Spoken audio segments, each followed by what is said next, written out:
Welcome to the Creative Marriage Podcast, where we talk about keeping your love alive. No matter what life throws at your marriage, the Creative Marriage book, I'm telling you, answers it. And also this Creative Marriage Podcast. Please pick up the Creative Marriage book. Lisa and I have written this with you in mind. It's newly updated. It's expanded. It's available now at exomarriage.com/store or Amazon, that little company that sometimes helps us with gifts and drops things at your driveway.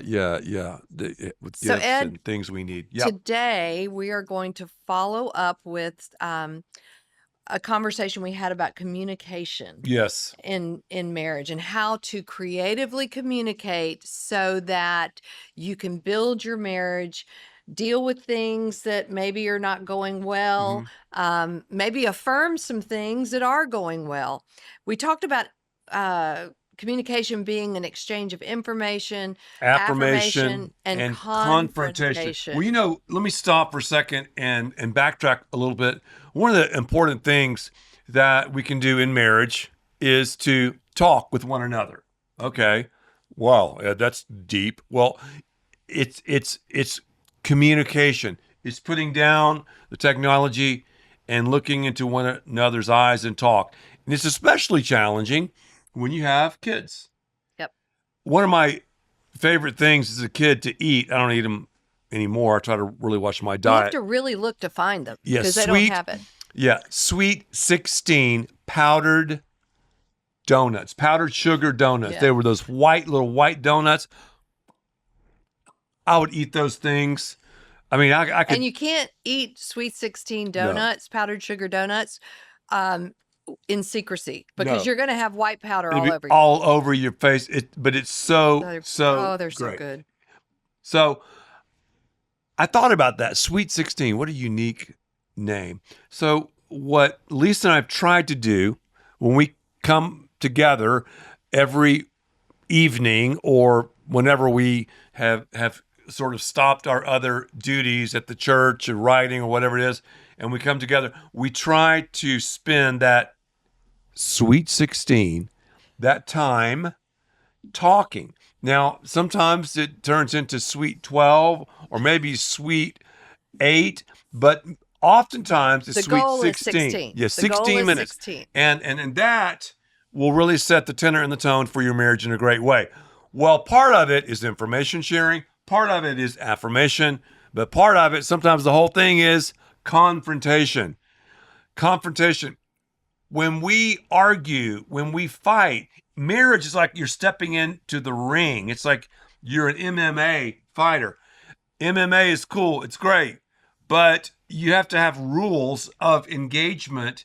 And many times in marriage, we just throw the rule book out into the audience and we're just fighting and anything goes. I mean, low blows and biting and headbutts and things you're not supposed to do. I don't know about biting. Well, no. That's a metaphor. A metaphor. Biting words. Yeah, biting words. So, I got it. So marriage is this. Marriage is doing oftentimes what you don't want to do. But marriage also is what you do, a successful one, and don't do after you say, I do. So I want to give you just some principles, Lisa, and we're going to talk through these things, some rules of engagement that we've tried to follow. Not perfectly. I have failed at this. I don't know about you, but yes, you have too. Yeah, I have too. Yes, I have. I failed too. You know what though, Ed? For those who are starting off in marriage, yes, or maybe you're thinking about getting married, and obviously if you've been married for a while, it's never wise to enter into this relationship without the ground rules, the rules for the fight, the rules for the and make these up and take our book, The Creative Marriage, and just take those. I mean, they're yours. I mean, God gave you eyes, plagiarize. Take them. Use them in your life Yeah, because you need to have these ground rules in place so that you can set. You don't create the rules as you go along. You need to set them up front so that you can work it out well. Okay, let's go with some of these. All right. Okay. Number one, and these are going to be don't, and then we go to the positive to do. Don't ignore your PR. PR means pulse rate. Studies show, this is hot off the press, the research, that when your pulse rate exceeds 90 beats per minute, or if you're a great athlete, maybe, I don't know, 110, maybe. so whatever, that you can't even rationally talk or discuss things anymore. Your emotions take over.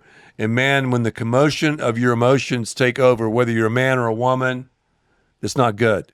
I think the most important thing you be aware said of it. is you're not going to think rationally. No, you're not. You're not going to think rationally, and therefore your emotions are going to pull in a lot of things that probably are off topic.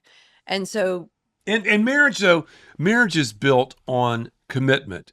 The feelings follow, but the feelings are like the tides. There's high tide, low tide, and slack tide. But feelings matter. We would never say that, but you can't have a feelings-based marriage. Okay, so don't ignore your PR. Also, don't use absolutes. Like you never, you always. I kind of think women are more guilty of this than men. I'm just going to say, well, maybe just for me. It could be just me. I don't know. But absolutes, you never take out the trash. You always act like your father. You things like that. It's good not to compare your spouse. Yeah, we're going to get to that don't too. I kind of jumped the gun. With your parents, but that's a whole nother rule. Also, don't get historical. Guys, this is not for us. We're not smart enough to get historical. Our wives can get historical. They can dredge up stuff from the past. You're like, I've forgotten we even went to that restaurant and I said that. I forgot that I said, wow, that's a good looking girl that day. I mean, we forget it. And all of a sudden it's brought up. Oh yeah. And we're like, I have trouble remembering things. Mommy. I have trouble remembering events from my life in the past, but I can remember things that you've said that I didn't like, or arguments or something like that. Or even like a helpful a critique or something like, yeah, I like that other dress better. What, it could be anything. Oh yeah. And guys, we just have a hard time. So don't even try to engage when she's getting historical. It's like historical, you're going to get hysterical for sure. So in other words, well, we'll come to the do in a minute. Yeah. How about this? Don't compare. Let's face it. It's easy to say you're acting like your mother, you're acting like your father. We're all turning into our parents.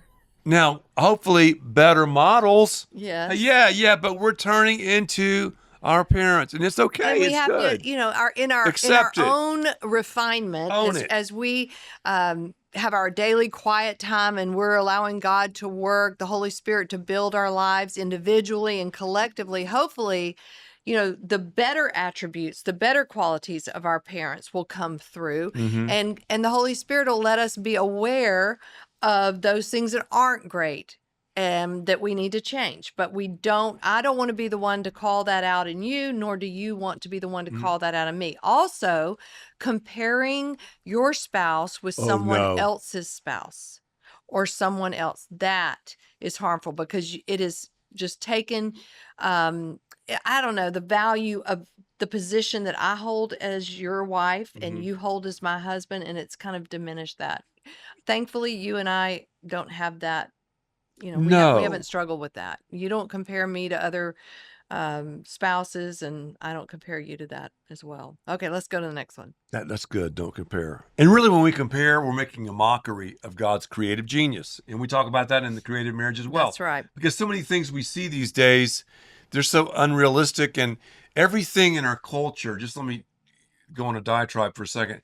Everything in our culture is all about comparisons. And one of the reasons I have to watch myself on social media is I'll start comparing and I'll start feeling envious, and then I'm feeling like, man, I'm a true failure, When you're not. Yeah. You're not. All right. Don't threaten. That's another one. Don't threaten. Don't say, I'm going to leave. I'm going to divorce you, right? Yes, that's right. You and I have made a commitment not to use the D word. Yep. Obviously, we understand there's relationships people that are listening and varying relationships, and it's tempting to walk out, but you have to be very careful about threatening your spouse with those terms. That's true. That's true. How about don't correct? Yeah, I'll just say that Yeah, what one. does that Don't mean? correct. Correct. Oh my goodness. This one I would say is Oh. prevalent. This is huge. It's huge. And before you say something, let me say this. I can usually tell the marital temperature of a relationship by watching how one spouse looks at the other when they're Oh, talking. yeah. Oh, yes. Think about that. If they're looking like, these I made expressions. If they're giving YouTube, expression, but you can watch it on YouTube. But if they're giving that eye roll, if they're giving that like disdain, a look of disdain. or always going, no, it wasn't 42-3, it was 44-3. Like, really? Does that like, detail really? make a difference? Yeah. And so when you you know what I'm saying to you. Especially if you correct your spouse in public. Oh no, don't do it. It's hard enough in private. Oh yeah, that's right. When you're correcting them and you're bringing up a detail that doesn't really matter, but if you're in public, it just speaks volumes to your spouse as far as making them feel less than. So correction is huge. And Proverbs 15:1 says, a gentle answer turns away wrath, but harsh words cause quarrels.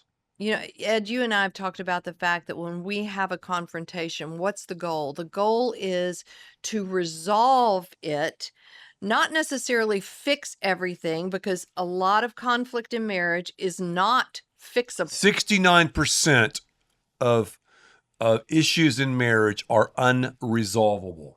But recurring. they're When I say recurring. unresolvable, I don't mean, but and then They're the other recurring. would be solvable. So you have to learn how to negotiate and understand, well, he's this way and he has this, ability or these leanings. She's that way. She has those abilities and leanings. And you And can how come do to you work yeah, through how do them? you work through those? How do you work through them? But like, for example, you're more introverted, I'm more extroverted. I'm not going to change Lisa Right. into someone loud and doing imitations and whatever like I do. Yeah. And I'm not going to turn into someone who's a little bit quieter, who doesn't ask 1,700 questions to people that he barely knows. But we learn from each other. And I like what the Willises said, where one Dave spouse, and Ashley. yeah, Dave and Ashley, yeah, Their podcast is they're fabulous. amazing. Where one is strong and the other's weak, kind of lean in toward that. I love that. Toward the strength. Lean toward the strength. Let's talk about, because that's positive. Let's talk about something positive. Those are some negative things to remember. Don't ignore your PR. Don't use absolutes. Don't get historical. Don't compare. Don't threaten. Don't correct. Now do understand your style, which I just said. Some maybe grew up where you saw your parents ice one another out, or others were like the gunslinger. No. I mean, you have to understand your style. It should be a godly style. I don't think people take into consideration enough what their background, what they're bringing into the relationship from their background, from communication standpoint. That's right. So that's important. Know your humor limit. Guys, I like to joke around. Maybe you like to joke around. Maybe your wife does. Male and female humor is different. Understand it. Know your limit. If you feel like you're going over the limit, guys, just go, haven't you heard of a joke? You kind of throw your hands up in the air. That works a couple times, Yeah, it does. and then it's over. Also, too, do give respect to your spouse. Give respect. One time, we love dogs. One time I was calling a dog breeder, and this dog breeder was like, oh, here are my puppies now when I'm talking to you. Oh, look at Lulu. She's so cute. Excuse me, my husband wants me. What do you want? I'm on the phone. And I'm like, whoa. She talked to the dogs way better than she talked to her husband. So think about your tone. Tone matters. How about this? Compliment publicly and privately. I've talked about that. Let me say it again. No one can compliment me, or no one can compliment you, Lisa, like we compliment each other. Go back to those 3 categories of information, affirmation, and confrontation. Affirmation has to be the one that takes the cake. It has to be the one that you pour more energy into, because that affirmation is like putting wind in the sails of your spouse. James 1:19 says, everyone should be quick to listen and slow to speak. So here's the rhythm, the cadence of communication. Quick, slow, slow, quick, slow. If you're liking this podcast, I'm digging it totally. Subscribe and leave us a 5-star review. Color in all those stars. All those stars. Your reviews will help get the word out. Pick up the Creative Marriage. We'll see you next time on the Creative Marriage XO Podcast Platform.com.